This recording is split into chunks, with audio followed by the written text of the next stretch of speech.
दोस्तों, क्या आप जानते हैं कि झूठ कितनी बड़ी नहुसत है।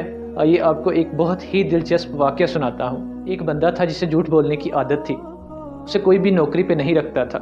एक दिन वो एक बहुत ही अमीर शख्स के पास गया और उसने कहा, बराए मेहरबानी मुझे अपने पास नौकर रख लीजिए। उसने कहा, मेरे पास ऑलरेडी नौकर हैं, मैं तुम्हें नौकरी पे क्यों रखूँ। वो बोला कि आप मुझे सैलरी ना देना, मुझे बस खाना खाने के लिए 2 टाइम की रोटी दे दें, उसके बदले में आपके सारे काम करूँगा। अमीर शख्स बड़ा हैरान हुआ। उसने कहा, क्या वाकई तो सिर्फ रोटी के लिए काम करने के लिए तैयार है। उसने कहा, हाँ, बस आप मुझे रोटी के बदले रख लीजिए और बस मुझे साल में एक झूठ बोलने की आदत है, मुझे वो झूठ बोलने की इजाज़त दे दीजिए। उसने कहा, साल में सिर्फ एक झूठ बोलना है, कोई मसला नहीं, ठीक है, कल से तुम काम पे आ जाना। चनाचे उसने काम करना शुरू कर दिया। काफ़ी वक्त गुजरता गया, वो उससे बड़ा सेटिस्फाई था। वो हर काम प्रॉपर तरीके से करता और मालिक को कभी भी कंप्लेन ना होने दी।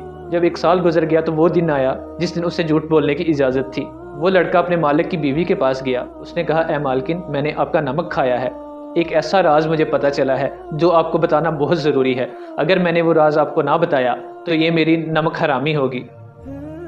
उसने कहा, बताओ क्या राज है। उसने कहा, आपके जो शौहर है ना, वो दूसरी औरत के साथ चक्कर चला रहे हैं और आपको धोखा दे रहे हैं। उसने कहा, नहीं, मैं ये नहीं मान सकती। उसने कहा कि मेरे पास पूरे सबूत हैं, मैंने उन्हें खुद देखा हुआ है दूसरी औरत से मिलते हुए। लेकिन हाँ, मेरे पास एक ऐसा अमल है, अगर आप वो अमल कर लें तो आपकी शौहर दूसरी औरत की जान छोड़ सकते हैं। उसने कहा, मुझे फ़ौरन बताओ। उसने कहा, जब आपकी शौहर सो जाएं तो उनकी गर्दन से एक बाल काट के तो आपने मुझे देना है, मैं उसके ऊपर एक दम करूंगा जिससे वो दूसरी औरत को छोड़ देंगे। उसने कहा, ठीक है, ये तो मसला ही कोई नहीं है, ये आज रात ही मैं करूंगी। इसके बाद नौकर अपने मालिक के पास गया। उसने कहा कि ए बॉस, मैंने आपका नमक खाया है, मैं 1 साल से आपका काम कर रहा हूँ, लेकिन मुझे आज एक ऐसा राज पता चला है कि अगर मैं आपको वो राज ना बताऊँ तो ये आपके साथ खयानत होगी। उसने कहा, फ़ौरन बताओ। उसने कहा, बॉस, आपकी जो बीवी है ना, इसका किसी और के साथ चक्कर है और ये आज रात आपको मारने वाली है। उसने कहा, तुम पागल हो गए हो। उसने कहा, बॉस, अगर आपको यकीन नहीं है तो आज रात आप सोइएगा नहीं, बस सोने की एक्टिंग कीजिएगा। जब वो आपको मारने लगेगी तो आप उसको रंगे हाथों पकड़ लेना।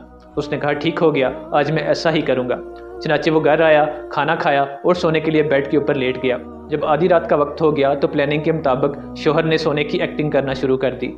जब औरत को लगा कि अब शौहर सो गया है तो वो रात को उठी, उसने उस तरह पकड़ा और उसकी गर्दन का बाल काटने के लिए उसकी गर्दन के करीब लेके आई। जब शौहर ने देखा तो उसे लगा ये तो वाकई मुझे मारने वाली है। वो फ़ौरन उठा, उसने वो उस तरह पकड़ा और अपनी बीवी की गर्दन काट दी। जब सुबह हुई तो नौकर वहाँ से जा चुका था और शौहर को भी उम्र कैद की सज़ा दे दी गई। दोस्तों, देखिए इस कहानी में कितना बड़ा सबक है। ज़ाहिर एक छोटा सा झूठ था जो 1 साल में सिर्फ एक दफ़ा उसने बोलना था। हमारे पास, हमारे इर्द गिर्द कितने ऐसे लोग हैं जो रोज़ाना कितना झूठ बोले जा रहे हैं। कितने लोग ऐसे हैं जो सारा सारा दिन एक दूसरे के कान भरते रहते हैं। अगर सिर्फ एक झूठ इतनी बड़ी तबाही मचा सकता है तो इतने सारे झूठ कितनी बड़ी तबाही मचा सकते हैं।